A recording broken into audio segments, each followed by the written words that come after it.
Yerde bu Akkeme giteyinde Oroskul деген emek kahraman var. Aябай каардуу терс kahraman var. Эмне үчүн Ороскул? Ошол мезгилде кыргыздар орустун кулу болгон дейт. Көрдүңүзбү? Ошол название ат ошол адамга атайын берилген.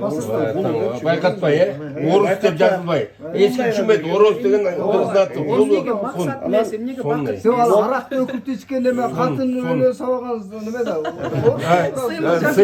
Сыймыз запрет ошону айтып атпайбы? Тиги дөкүрдү тиги. Нагадан айттык. Ал жерде Момунчал деген бар.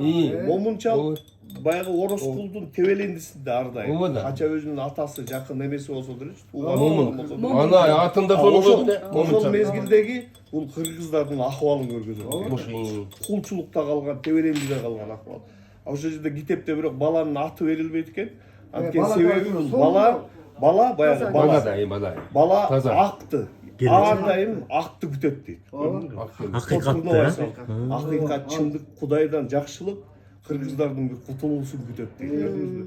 Бул китептин эң чоң мааниси, эң эме берген ошол мезгилде коммунизмдин эмесин басып турган мезгилде Айтматов ошону мындай бир кыйытып туруп чоң нерсени.